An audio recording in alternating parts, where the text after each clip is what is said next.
कामदेव के 13 तथ्य जानकर चौंक जाएंगे आप। हिंदू धर्म में कामदेव, न काम सूत्र, न काम शास्त्र और 4 पुरुषार्थों में से एक काम की बहुत चर्चा होती है।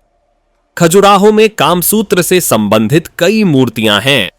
अब सवाल यह उठता है कि क्या काम का अर्थ सेक्स ही होता है? नहीं, काम का अर्थ होता है कार्य, कामना और कामेच्छा से। वह सारे कार्य जिससे जीवन आनंददायक, सुखी, शुभ और सुंदर बनता है, काम के अंतर्गत ही आते हैं। धर्म, अर्थ, काम और मोक्ष। आपने कामदेव के बारे में सुना या पढ़ा होगा। पौराणिक काल की कई कहानियों में कामदेव का उल्लेख मिलता है। जितनी भी कहानियों में कामदेव के बारे में जहां कहीं भी उल्लेख हुआ है, उन्हें पढ़कर एक बात जो समझ में आती है वह यह कि कामदेव का संबंध प्रेम और कामेच्छा से है। लेकिन असल में कामदेव हैं कौन? क्या वह एक काल्पनिक भाव है जो देव और ऋषियों को सताता रहता था, या कि वह भी किसी देवता की तरह एक देवता थे? आज जानते हैं कामदेव के बारे में 13 रहस्य।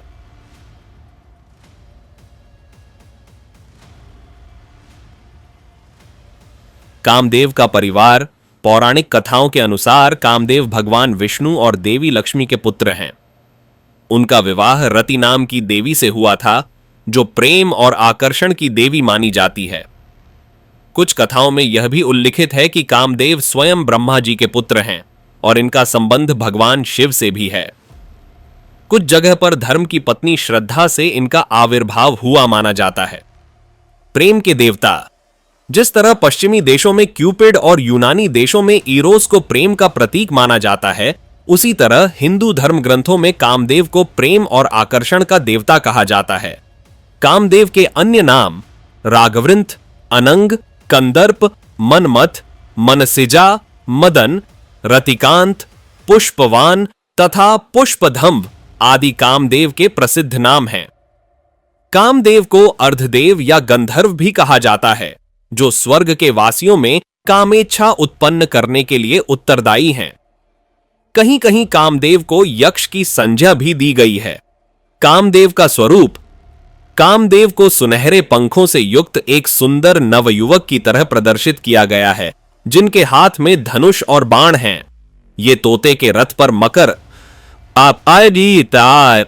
कर एक प्रकार की मछली के चिन्ह से अंकित लाल ध्वजा लगाकर विचरण करते हैं। वैसे कुछ शास्त्रों में हाथी पर बैठे हुए भी बताया गया है। कामदेव के धनुष और बाण। उनका धनुष मिठास से भरे गन्ने का बना होता है, जिसमें मधुमक्खियों के शहद की रस्सी लगी है। उनके धनुष का बाण अशोक के पेड़ ढके महकते फूलों के अलावा सफेद, नीले कमल, चमेली और आम के पेड़ पर लगने वाले फूलों से बने होते हैं। कामदेव के पास मुख्यतः 5 प्रकार के बाण हैं। कामदेव के 5 बाणों के नाम वोल, मारण, 2 स्तंभन, 3 जृंभन, 4 शोषण, 5 उन्मादन, मनमंथ। मदन कामदेव मंदिर। मदन कामदेव मंदिर को असम का खजुराहो के नाम से जाना जाता है। वहां की मैथुन प्रतिमाएं मध्य प्रदेश के खजुराहो की याद दिलाती हैं। सेक्स के देवता कामदेव और उनकी पत्नी रति की कथा को आज भी ये जीवंत बना रही हैं। यह मंदिर घने जंगलों के भीतर पेड़ों से छुपा हुआ है। कहते हैं कि भगवान शंकर द्वारा तृतीय नेत्र खोलने पर भस्म हो गए कामदेव का इस स्थान पर पुनर्जन्म तथा उनकी पत्नी रति के साथ पुनः मिलन हुआ था। कामदेव की ऋतु वसंत। वसंत पंचमी के दिन कामदेव की पूजा की जाती है। वसंत कामदेव का मित्र है, इसलिए कामदेव का धनुष फूलों का बना हुआ है। इस धनुष की कमान स्वरविहीन होती है, यानी जब कमान से तीर छोड़ दहते हैं तो उसकी आवाज नहीं होती है। कामदेव का एक नाम अनंग है, यानी बिना शरीर के ये प्राणियों में बसते हैं। एक नाम मार है, यानी यह इतने मारक हैं कि इनके बाणों का कोई कवच नहीं है। वसंत ऋतु को प्रेम की ही ऋतु माना जाता रहा है। इसमें फूलों के बाणों से आहत हृदय प्रेम से सराबोर हो जाता है। यहां रहता है कामदेव का वास। यौवनम स्त्री च पुष्पाणि सुवासानि महामते, गानम मधुरश्चैव मृदुलांडज शब्दक, उद्यानानि वसंतश्च सुवासाश्चंदनादय, संघो विषय सक्तानाम नराणां गुह्य दर्शनम। वायुर्मद सुवासश्च वस्त्राण्यपि नवानि वै, भूषणादिकमेवं ते देहा नाना कृता मया। मुद्गल पुराण के अनुसार कामदेव का वास यौवन, स्त्री, सुंदर फूल, गीत, पराग कण या फूलों का रस, पक्षियों की मीठी आवाज, सुंदर बाग बगीचों, वसंत ऋतु, चंदन, काम वासनाओं में लिप्त मनुष्य की संगति, छुपे अंग, सुहानी और मंद हवा, रहने के सुंदर स्थान, आकर्षक वस्त्र और सुंदर आभूषण धारण किए शरीरों में रहता है। इसके अलावा कामदेव स्त्रियों के शरीर में भी वास करते हैं। खासतौर पर स्त्रियों के नयन, ललाट, भौं और होठों पर इनका प्रभाव काफी रहता है। इंद आओ पाओ, कामदेव और शिव। जब भगवान शिव की पत्नी सती ने पति के अपमान से आहत और पिता के व्यवहार से क्रोधित होकर यज्ञ की अग्नि में आत्मदाह कर लिया था, तब सती ने ही बाद में पार्वती के रूप में जन्म लिया।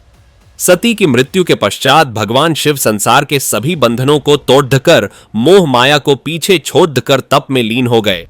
वे आंखें खोल ही नहीं रहे थे। ऐसे में सभी देवों की अनुशंसा पर कामदेव ने उन पर अपना बाण चलाकर शिव के भीतर देवी पार्वती के लिए आकर्षण विकसित किया। शिव ने क्रोधित होकर जब आंखें खोली तो उससे कामदेव भस्म हो गए। हालांकि बाद में शिवजी ने उन्हें जीवन दान दे दिया था, लेकिन बगैर देह के। श्री कृष्ण और कामदेव। पौराणिक कथाओं के अनुसार भगवान श्री कृष्ण को भी कामदेव ने अपने नियंत्रण में लाने का प्रयास किया था। कामदेव ने भगवान श्री कृष्ण से यह शर्त लगाई कि वे उन्हें भी स्वर्ग की अप्सराओं से भी सुंदर गोपियों के प्रति आसक्त कर देंगे। श्री कृष्ण ने कामदेव की सभी शर्त स्वीकार की और गोपियों संग रास भी रचाया, लेकिन फिर भी उनके मन के भीतर एक भी क्षण के लिए वासना ने घर नहीं किया। रति ने पाला कामदेव को पुत्र की तरह, फिर उनसे कर लिया विवाह। जब शिव ने कामदेव को भस्म कर दिया तब ये देख रति विलाप करने लगी। तब जाकर शिव ने कामदेव के पुनः कृष्ण के पुत्र रूप में धरती पर जन्म लेने की बात बताई। शिव के कहे अनुसार भगवान श्री कृष्ण और रुक्मणी को प्रद्युम्न नाम का पुत्र हुआ, जो कि कामदेव का ही अवतार था। कहते हैं कि श्री कृष्ण से दुश्मनी के चलते राक्षस शंभरासुर नवराज प्रद्युम्न का अपहरण करके ले गया और उसे समुद्र में फेंक आया। उस शिशु को एक मछली ने निगल लिया और वो मछली मछुआरों द्वारा पगडीडी जाने के बाद शंभरासुर के रसोई घर में ही पहुंच गई। तब रति रसोई में काम करने वाली मायावती नाम की एक स्त्री का रूप धारण करके रसोई घर में पहुंच गई। वहां आई मछली को उसने ही काटा और उसमें से निकले बच्चे को मां के समान पाला पोसा। जब वो बच्चा युवा हुआ तो उसे पूर्व जन्म की सारी याद दिलाई गई। इतना ही नहीं, सारी कलाएं भी सिखाईं। तब प्रद्युम्न ने शंभरासुर का वध किया और फिर मायावती को ही अपनी पत्नी रूप में द्वारका ले आए। भगवान ब्रह्मा ने दिया वरदान। पौराणिक कथाओं के अनुसार एक समय ब्रह्मा जी प्रजा वृद्धि की कामना से ध्यान मग्न थे। उसी समय उनके अंश से तेजस्वी पुत्र काम उत्पन्न हुआ और कहने लगा कि मेरे लिए क्या आज्ञा है।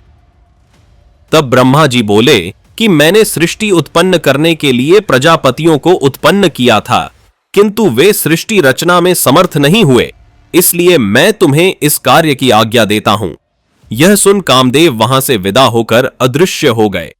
यह देख ब्रह्मा जी क्रोधित हुए और शाप दे दिया कि तुमने मेरा वचन नहीं माना, इसलिए तुम्हारा जल्दी ही नाश हो जाएगा। शाप सुनकर कामदेव भयभीत हो गए और हाथ जोड़कर ब्रह्मा जी के समक्ष क्षमा मांगने लगे। कामदेव की अनुनय विनय से ब्रह्मा जी प्रसन्न हुए। उन्होंने कहा कि मैं तुम्हें रहने के लिए 12 स्थान देता हूं। स्त्रियों के कटाक्ष, केश राशि, जंघा, वक्ष, नाभि, जंघमूल, अधर, कोयल की कूक, चांदनी, वर्षाकाल, चैत्र और वैशाख महीना। इस प्रकार कहकर ब्रह्मा जी ने कामदेव को पुष्प का धनुष और 5 बाण देकर विदा कर दिया।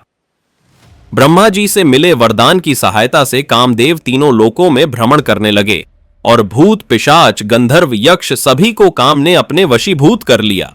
फिर मछली का ध्वज लगाकर कामदेव अपनी पत्नी रति के साथ संसार के सभी प्राणियों को अपने वशीभूत करने बरे। इसी क्रम में वे शिव जी के पास पहुंचे। भगवान शिव तब तपस्या में लीन थे, तभी कामदेव छोटे से जंतु का सूक्ष्म रूप लेकर कर्ण के छिद्र से भगवान शिव के शरीर में प्रवेश कर गए। इससे शिव जी का मन चंचल हो गया। उन्होंने विचार धारण कर चित्त में देखा कि कामदेव उनके शरीर में स्थित है। इतने में ही इच्छा शरीर धारण करने वाले कामदेव भगवान शिव के शरीर से बाहर आ गए और आम के एक वृक्ष के नीचे जाकर खड्डे डांधे हो गए। फिर उन्होंने शिवजी पर मोहन नामक बाण छोड़ दा, जो शिवजी के हृदय पर जाकर लगा। इससे क्रोधित हो शिवजी ने अपने तीसरे नेत्र की ज्वाला से उन्हें भस्म कर दिया। कामदेव को जलता देख उनकी पत्नी रति विलाप करने लगी। तभी आकाशवाणी हुई, जिसमें रति को रुदन न करने और भगवान शिव की आराधना करने को कहा गया। फिर रति ने श्रद्धापूर्वक भगवान शंकर की प्रार्थना की। रति की प्रार्थना से प्रसन्न हो शिवजी ने कहा कि कामदेव ने मेरे मन को विचलित किया था, इसलिए मैंने इन्हें भस्म कर दिया। अब अगर ये अनंग रूप में महाकाल वन में जाकर शिवलिंग की आराधना करेंगे तो इनका उद्धार होगा। तब कामदेव महाकाल वन आए और उन्होंने पूर्ण भक्तिभाव से शिवलिंग की उपासना की। उपासना के फलस्वरूप शिवजी ने प्रसन्न होकर कहा कि तुम अनंग शरीर के बिन रहकर भी समर्थ रहोगे। कृष्णावतार के समय तुम रुक्मणी के गर्भ से जन्म लोगे और तुम्हारा नाम प्रद्युम्न होगा। कामदेव मंत्र। कामदेव के बाण ही नहीं, उनका क्लीन मंत्र भी विपरीत लिंग के व्यक्ति को आकर्षित करता है। कामदेव के इस मंत्र का नित्य दिन जाप करने से न सिर्फ आपका साथी आपके प्रति शारीरिक रूप से आकर्षित होगा, बल्कि आपकी प्रशंसा करने के साथ साथ वह आपको अपनी प्राथमिकता भी बना लेगा। कहा जाता है कि प्राचीन काल में वेश्याएं और नर्तकियां भी इस मंत्र का जाप करती थीं, क्योंकि वे अपने प्रशंसकों के आकर्षण को खोना नहीं चाहती थीं। ऐसा माना जाता है कि इस मंत्र का लगातार जाप करते रहने की वजह से उनका आकर्षण, सौंदर्य और कांति बरकरार रहती थी।